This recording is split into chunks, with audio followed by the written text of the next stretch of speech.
नमस्कार साथियों, बहुत बहुत स्वागत है आप सभी का नॉलेज मिला के ऑफिशियल यूट्यूब चैनल में। दोस्तों देखिए, इकोनॉमी से संबंधित एक महत्वपूर्ण न्यूज निकल करके आई है। आरबीआई ने जस का तस रखा है रेपो रेट दर को। यानी कि कल हमने आपको इकोनॉमी में repo rate, reverse repo rate के बारे में आपको विस्तार के साथ में समझाया था। रेपो रेट आखिर ये क्या कहलाती है, रेपो रेट क्या है, रेपो दर क्या कहलाती है ना, इसके बारे में थोड़ा सा जानकारी देखेंगे। यहाँ पर पहले देख लीजिए, महंगाई का हाथी, बहुत अच्छा वर्ड यूज किया है जनसत्ता वालों ने। महंगाई का हाथी अब जंगल में वापसी की ओर है। महंगाई का हाथी जो है अब वो जंगल में वापसी की ओर है। देखिए यहाँ पर रेपो रेट दर वही पहले जो रेपो रेट दर थी आरबीआई की, वही ज्यों की त्यों रेपो रेट दर यहाँ पर साथियों रखी गई है।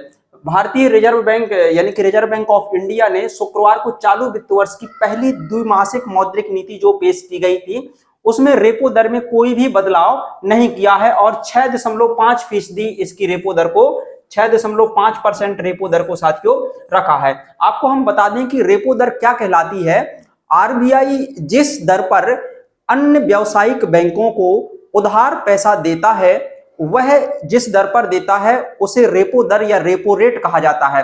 अगर मान के चलिए कि आरबीआई रेपो दर बढ़ा देता है तो बैंकों को मिलने वाला आरबीआई से कर्ज महंगी दर पर मिलेगा। इस कारण से बैंकें भी पब्लिक को जो लोन देंगी वह भी ऊंचे दर पर देंगी, जिससे पब्लिक लोन नहीं लेगी। और पब्लिक लोन नहीं लेगी तो जो फिजूल की खर्ची होती है, यानी कि जो निर्माण कार्य होते हैं, ये सारे काम बंद हो जाते हैं, लोग कोई भी काम स्टार्ट नहीं करते हैं, जिस कारण से साथियों महंगाई कंट्रोल रहती है।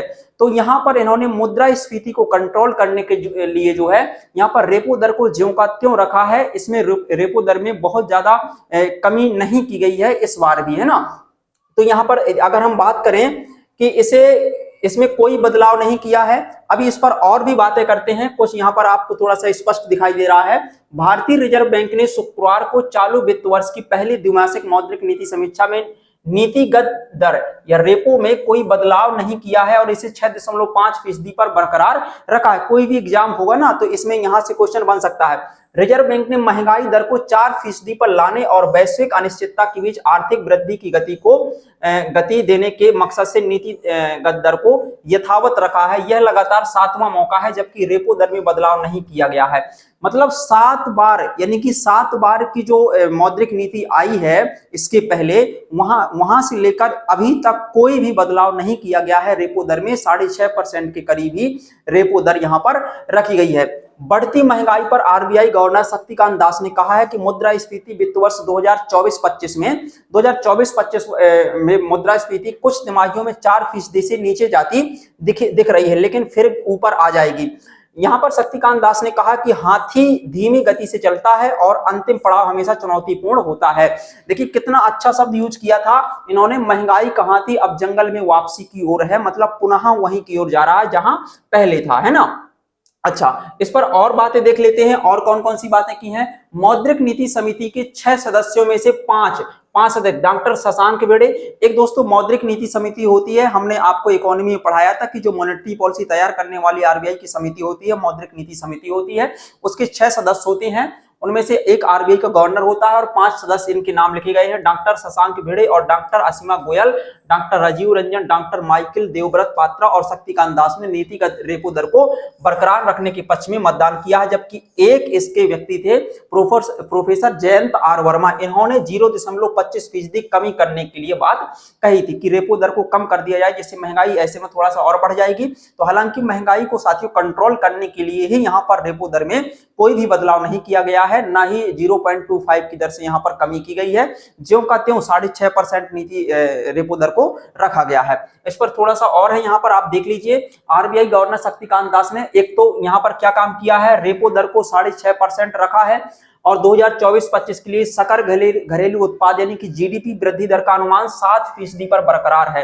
यानी कि 7% की दर से जीडीपी भी वृद्धि हो रही है ना। और 2023-24 के 7.5 यानी कि 7.6% के अनुमान से थोड़ा सा कम है, यहाँ पर 7% है और 2023-24 में कितनी थी, 7.6% थी। और 24-25 में 7% की दर से जो है हमारी जीडीपी ग्रोथ दर्ज की जाएगी, है ना।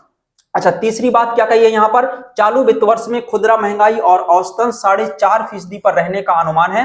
यह 2023-24 के 5.4% के अनुमान से थोड़ा सा कम आंका गया है। अच्छा, खाद्यान्न की कीमतों पर अनिश्चितताएं हैं, क्योंकि इस साल जो है आईएमडी के द्वारा अनुमान लगाया गया है कि इस साल गर्मी ज्यादा पड़ेगी, जून तक लू पड़ने के यहाँ पर आसार दिखाई दे रहे हैं, है ना, मई जून तक। इस कारण से सब्जियों की रेट में बढ़ोतरी होगी, तो उस चीज को भी कंट्रोल करने की यहाँ पर आरबीआई ने बात की है ना। खाद्यान्न कीमतों पर अनिश्चितता है, मुद्रास्फीति की प्रदेश को प्रभावित ये कर सकती हैं। क्लियर। अच्छा, ग्रामीण मांग बढ़ने से 2024-25 में उपभोग से आर्थिक वृद्धि को समर्थन मिलने की भी उम्मीद है। ये सारी बातें आरबीआई के गवर्नर ने शक्तिकांत दास जी ने यहाँ पर बात बताई हैं। अगली बात क्या बताइए, सामान्य मानसून की उम्मीद के बीच अगर हम बात करें रबी गेहूं की अच्छी फसल और खरीफ की फसल की संभावनाएं बेहतर होने से कृषि ग्रामीण गतिविधियों का परिदृश्य भी साथियों बेहतर रहने वाला है। और अगली बात क्या कही है, मजबूत ग्रामीण मांग होगी, है ना, और महंगाई का दबाव कम होने और विनिर्माण और सेवा गतिविधियों में तेजी से निजी खपत को प्रोत्साहन मिलेगा। यानी कि विनिर्माण सेक्टर भी अच्छे से ग्रोथ करेगा और सर्विस सेक्टर जो है वो भी काफी अच्छी तरीके से ग्रोथ करेगा। इस बार यहाँ पर ऐसा अनुमान बताया गया है। हालांकि थोड़ा सा यहाँ पर वेजिटेबल्स के रेट में हो सकता है कि कुछ महंगाई आए, क्योंकि इस बार जो है आईएमडी ने भी अनुमान बता दिया है कि इस बार थोड़ा सा गर्मी ज्यादा पड़नी है, लू चलने के आसार ज्यादा दिन तक रहेंगे। इस कारण से सब्जियों की रेट में ग्रोथ दिखाई दे सकती है ना। और इसको कंट्रोल करने के लिए जो है आरबीआई पूरी तरह से सचेत है यहाँ पर, और इसीलिए यहाँ पर रेपो रेट को स्थिर रखा गया है। तो रेपो रेट से संबंधित यहाँ पर एक जानकारी निकल करके आई, हमने इसको न्यूज के माध्यम से कवर करने की कोशिश की है साथियों आपके सामने। तो उम्मीद है कि आपको ये वीडियो पसंद आएगा। वीडियो पसंद आए तो वीडियो को लाइक करें और चैनल को सब्सक्राइब जरूर करें। धन्यवाद।